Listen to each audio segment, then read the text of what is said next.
જ્યારે આપણે સૌ ધ્યાનમાં છે આપણા વિષય કે જ્યારે ગત રોજ જમ્મુ કાશ્મીરની અંદરના પહેલગામની અંદર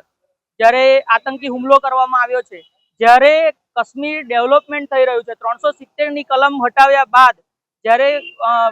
જમ્મુ કાશ્મીરનો વિકાસ તરફ જઈ રહ્યું છે, ત્યારે તે વિકાસને અટકાવવા માટે અને આ પાકિસ્તાન દ્વારા જ્યારે આવી આતંકી પ્રવૃત્તિ કરી અને એક કાશ્મીરની અંદર એક ડરનો માહોલ બનાવવા માટે જ્યારે આ રીતે આતંકી પ્રવૃત્તિ થઈ રહી છે, ત્યારે અખિલ ભારતીય વિદ્યાર્થી પરિષદ આણંદ દ્વારા આજરોજ આણંદમાં વિરોધ પ્રદર્શન કરવામાં આવ્યું છે અને અમે સરકારને હજુ ચેતવણી આપીએ છીએ કે આ આતંકવાદીઓ ઉપર સખ્તમાં સખ્ત કડકમાં કડક પગલાં ભરવામાં આવે। જે પ્રકારે કસાબને જનતાના પૈસા પર પાલવવામાં આવ્યો તે રીતે આ આતંકવાદીઓને પૈસા અમારા પૈસા પર પાલવવામાં ન આવે અને તેઓને જાહેરમાં ઠાર કરી દેવામાં આવે તેવી અમારી માંગ છે। તિલક પટેલ, આણંદ નગર મંત્રી। આજ રોજ અખિલ ભારતીય વિદ્યાર્થી પરિષદ દ્વારા ગઈકાલે જે કાશ્મીરની અંદર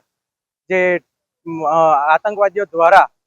26થી વધારે લોકોને આપણા જે ત્યાં ફરવા ગયેલા હિન્દુસ્તાનીઓને ત્યારે મોતને ઘાટ ઉતારવામાં આવ્યા છે તથા 27થી વધુ લોકો ઘાયલ થયા છે। તે વિષયને આજે ધ્યાનમાં રાખીને અખિલ ભારતીય વિદ્યાર્થી પરિષદ આણંદ દ્વારા મૃતકોને શ્રદ્ધાંજલિ આપી છે અને જે લોકોને ગંભીર ઈજા પહોંચી છે તે લોકોને જલ્દીમાં જલ્દી તકે સરકાર સહાય આપે અને એ લોકોને સાજા થાય તેની માંગ કરવામાં આવી છે તથા આતંકવાદીઓને શોધીને મારવામાં આવે અને કાશ્મીરનો જે વિકાસ થઈ રહ્યો છે તે વિકાસ આ પાકિસ્તાનીઓ અટકાવવા જઈ રહ્યા છે। તે વિકાસ અટકાવે નહીં અને પાકિસ્તાનીઓને સરકાર દ્વારા ખૂબ જ જલ્દી અને એવો